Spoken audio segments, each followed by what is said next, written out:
Вот и закончились ожесточенные бои за Иловайск. Улицы здесь помнят и разрывы мин самых различных калибров, и градов. Прилетала сюда даже точка У. Помнят здесь и кровопролитные уличные бои. Тогда, еще в конце лета, киевские военные вошли в город после 2 масштабных штурмов.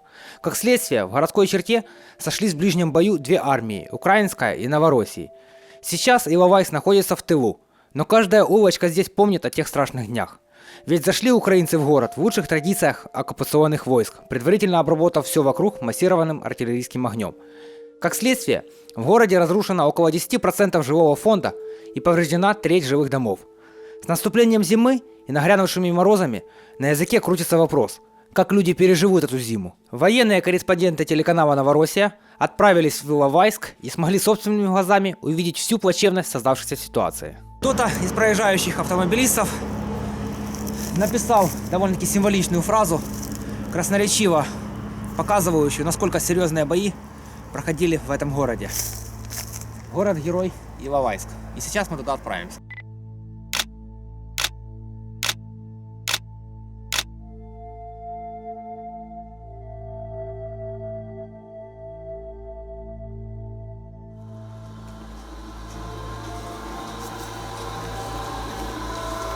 Здрасте. Можно с вами пообщаться? Мы журналисты, телеканал «Новороссия ТВ». Здравствуйте. Здрасте. Скажите, можно расскажите, как сейчас здесь вам жить после того, как... Сейчас хорошо. Хорошо, да, все. Все, зайдете или?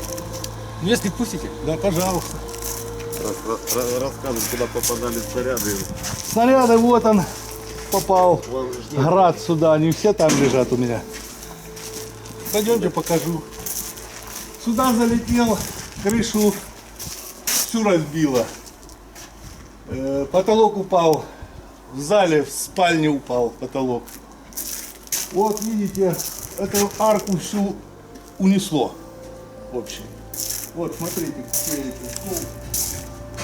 А вы где находитесь? Дома. Дома были? Как раз голову мыл. Да, рассказывай. Рассказывали. Только намылил и улетел. Ну а так, этот забор снесло. Все, тут бои были. Это все повытягивал. Вот они. Все, вот град это впереди. Прямо во дворе упал? Во дворе прям. Там вот такая воронка была. Туда упал. А крышу вы восстанавливали своими силами, да, я так понимаю? Да, 8 тысяч должен еще. Да, и я должен. 8 тысяч. У меня Славута, ну, Запорожец.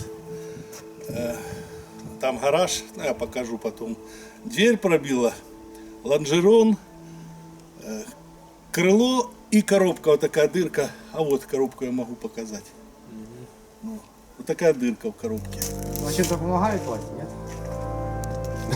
Сейчас я не настаиваю, потому что знаю, что война идет. Так что пока своими силами. Все. Ну, а хотя бы там какая-то гуманитарная помощь, не знаю. А, гуманитарная помощь, ну, получили мы там то крупу, консервы, такое все. Ну, спасибо Путину. Спасибо, все. У вас работа есть?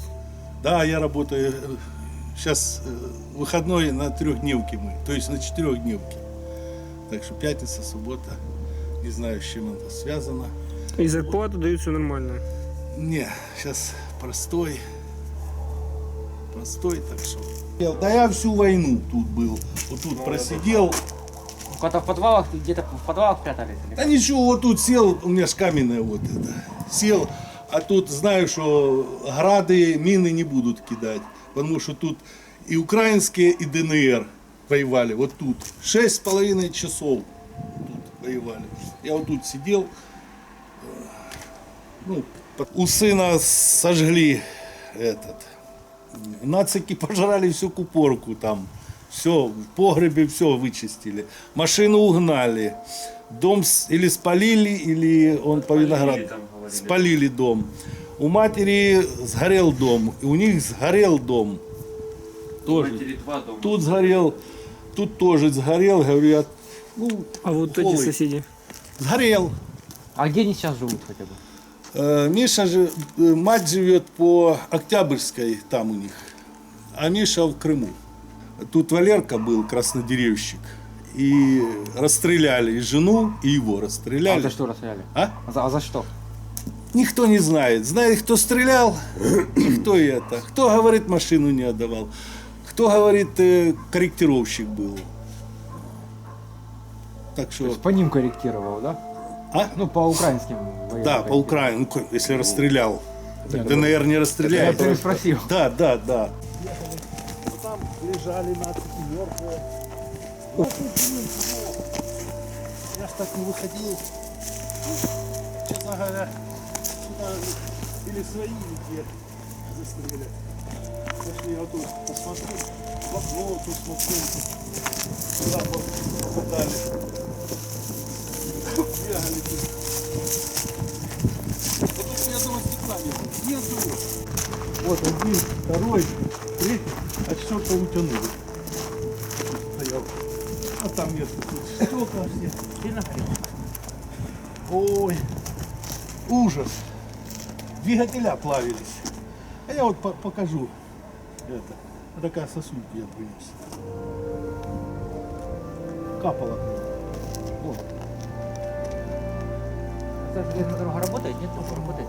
А? Депо Работает, работает? работает, депо работает, все работает.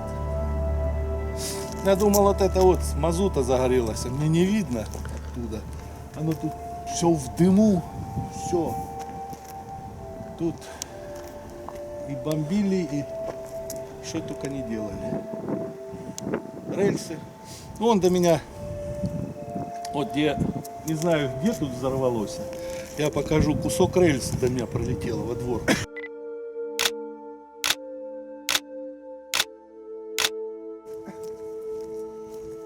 Вот это, видишь, нет, нигде. Люди пытаются вернуться к мирной жизни. Вон рассказывали, что на этих административных зданиях вообще не было крыш. Сейчас, как видим, крыши уже восстановлены. Что-то работают тепловозы. Люди продолжают жить.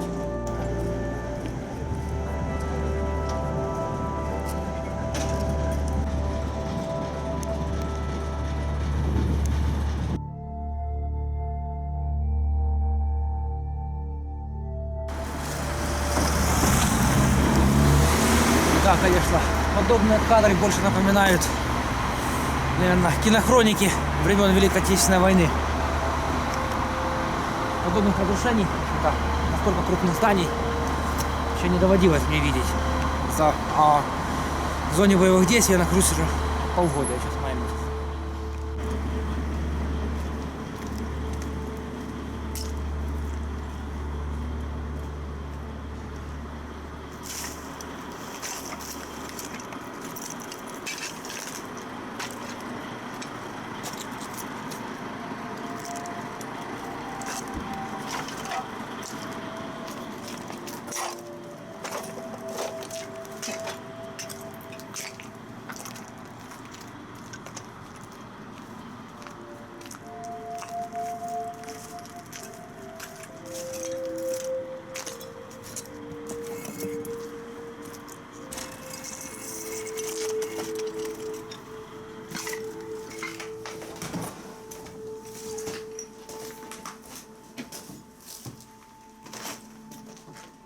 Остается только надеяться, что здесь погибло не очень много горожан. На момент попадания они, в общем-то, успели покинуть здание.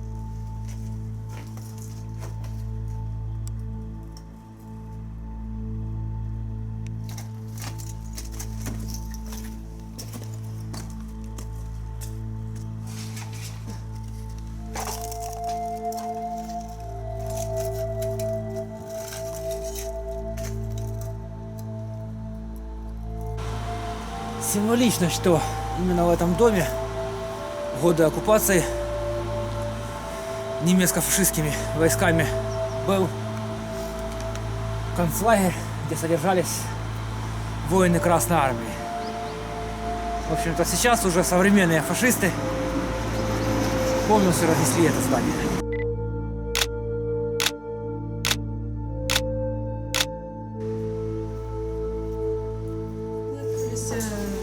В аптеке.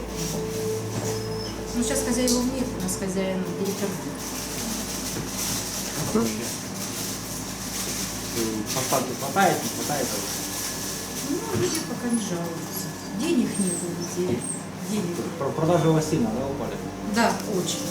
А в основном что покупают? Ну, в основном, что хлеб вот социальный берем. Вот самый дешевый хлебушки тоже у нас до сих пор есть. Все, вроде бы, мы стараемся все. И вот, пожалуйста, рыба и такая, и колбаска есть. Все, стараемся для людей. Мука, сахар, все есть. И кондитерка, все есть. Денег было.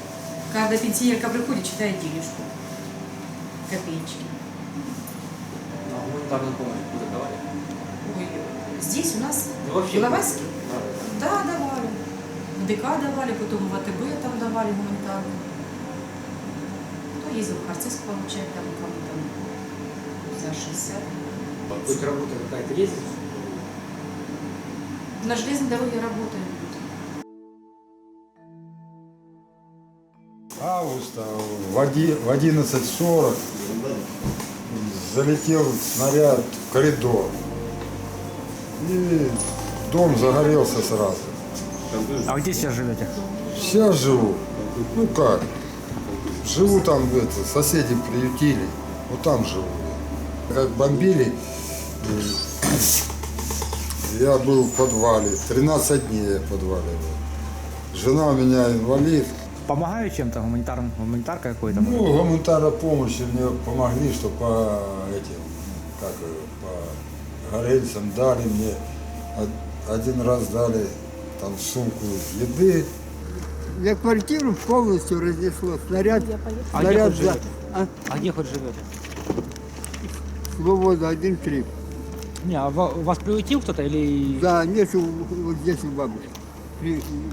Моя бабушка, А кем вы работали? учитель. Учитель географии?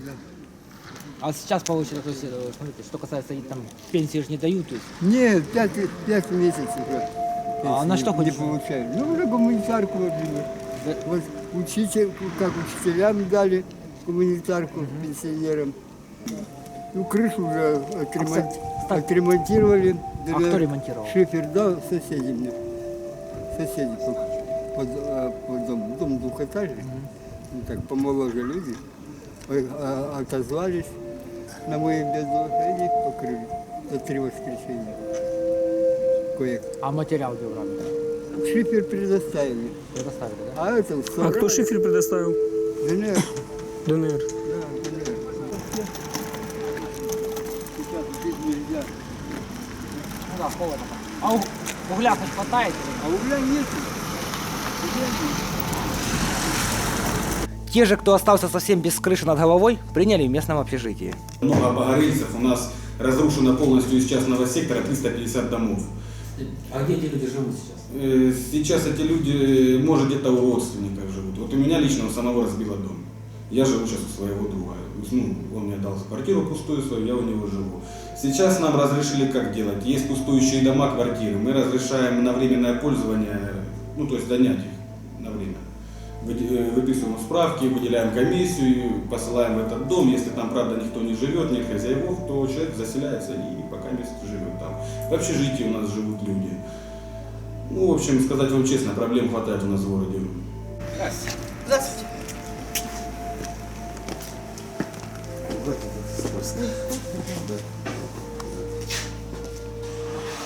В июле у нас в конце разбила дом.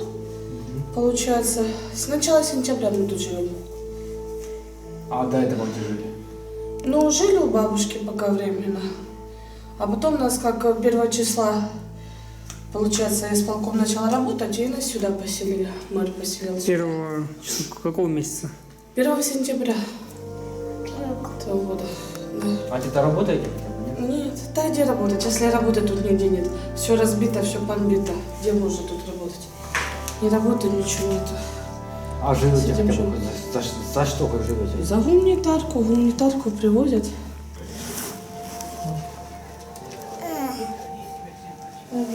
Вот смотрите, вот так и живем. С этим дядя, да? Дядя.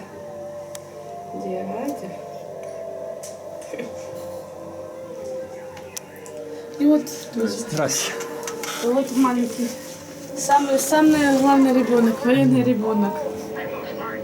Так мы живем. Ничего не осталось, люди, я же говорю. Дом полностью, да, у вас сгорел? Да, 3 стенки осталось, все разрушило, 3 стенки. упал, то самое. 3 стенки разрушилось. Дом саманный, А вы где старый. были, кстати, когда? В подвале. В подвале, да? Да. Мы сидели. В это время. Я же говорю, люди, что сюда пришли, тут нам дали ж комнату, посели, а потом люди начали помогать, открывать, и как, вещи помогали, все.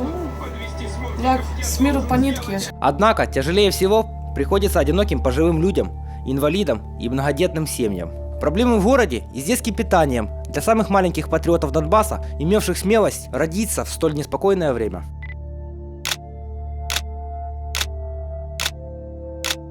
Подъездов, хоронили на детских площадках во время бомбежки. Никто ж не поедет туда. Тем более там была оккупирована у нас где кладбище, там стояли Нацгвардия и карательные батальоны. То есть хоронили прямо возле, даже хоронили в парке.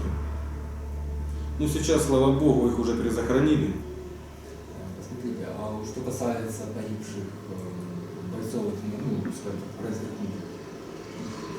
Бойцов, их вывозили. Да. Как бы там находили, там местные жители ходят, но опять же это слухи. Ходят по посадкам, собирают дрова. И видели там пару могил. Крестов, там украинская повязочка была. Что видели? Ничего. На данный момент восстанавливаются садики, ведутся работы по садикам, станция юная техника, кроется крыша, ведут застеклительные работы. Так вот. Во время боевых действий было повреждено, еще раз повторюсь, повреждено 350 домов. Из 3100 с чем-то домов. Потом 1116 домов требуют ремонта. Из многоэтажных домов сгорело полностью, разрушено полностью 10 домов. Требуют ремонта 116. Вот так вот. Такая вот статистика у нас сейчас. Без гуманитарной помощи, я имею в виду, никакой к вам не приходило? Приходило стекла, шифер, да, это нам есть. Леса нет у нас. Вот по лесу у нас плохо. Приходят же у нас опять, приходят у нас, дают такие списки остро нуждающихся. Вот, по лекарствам, по продуктам, кому сейчас очень они необходимы. И это мы все записываем на карандаш и пытаемся своими силами как-то развести хотя бы тормозочек какой-нибудь. Приходят даже сюда, даже бабушки приходят, мы им пытаемся то же самое чем-то помочь, даже ту баночку тушеночки за счет предпринимателей, за спонсорскую помощь. И там хоть какой-то килограмм крупы, потому что реально приходят, она говорит, у меня уже реально голова кружится от голода. Я никогда не могла себе такого представить. Просим их терпеть, ждать, она говорит, дайте мне мою пенсию. Опять же, вы знаете, понимаете ситуацию с пенсией, какая у нас сейчас состоит. Сейчас у нас открылся первый банк, сейчас будут выплачиваться детские пособия. Потом нам пообещали, что будут выплачиваться пенсии. То есть, как бы оно идет. Что за банк? Бывший приватбанк, сейчас он, наверное, республиканский, наш национальный банк. Из бесед с жителями мы поняли, что фактически весь частный сектор завязан на печное отопление. Черное золото Донбасса добывалось тут же рядом, на шахте Иловайская. Запуск шахты позволил бы обеспечить всех нуждающихся углем на зиму. Считаю, что шахта работает, выемочный участок не пострадал, и вывозчая техника, считай, на ходу. Ходят люди туда, делают ревизию, все. Единственное, что сейчас надо подать туда напряжение. Напряжение подать можно самым меньше с флангового ствола, надо кабель. А там исходящая струя, надо виниловый кабель. Это порядка 2,5 километра, может чуть меньше, там 2400 где-то так. А в принципе уголь есть? Уголь есть, все есть. Единственное, что вот это сейчас кабель надо, воду фактически мы уже заканчиваем еще немножко. И это самое уже по затопленным, где затоплено было здесь на востоке, воздух пошел, уже потянуло. Качаем, переносим, работаем, стараемся. Просто что сейчас проблемы и с оплатой, и со всем. Работает только фактически первая смена. Это по этим самым, по ремонтным работам, по переносу, по всем. А так круглосуточно качаем воду. 2 насоса установлены у нас на конвейерном стволе и на людском катке уклона номер 2. Вот. Пока все пробегается.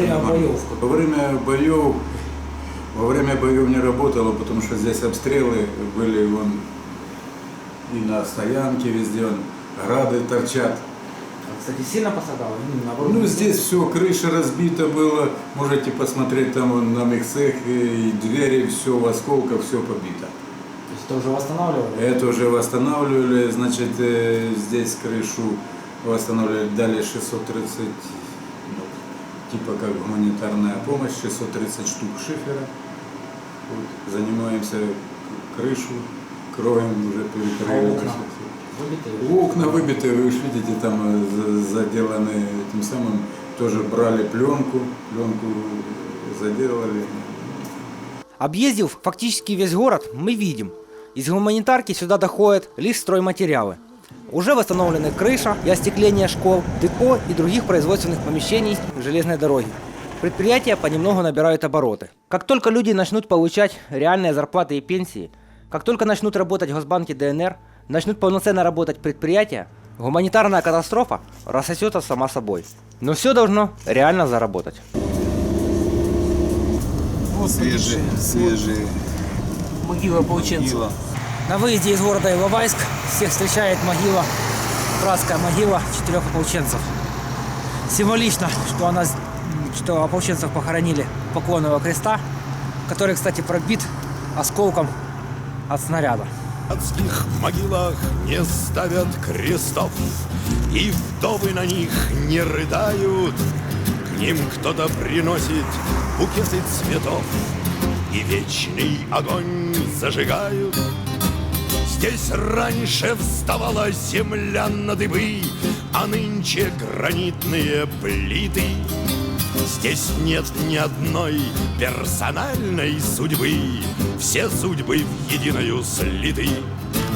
А в вечном огне видишь вспыхнувший танк, горящие русские хаты, горящий Смоленск и горящий Рейхстаг, горящее сердце солдата. У братских могил нет заплаканных вдов, сюда ходят люди покрепче. На братских могилах не ставят крестов, но разве от этого легче? На братских могилах не ставят крестов, но разве от этого легче?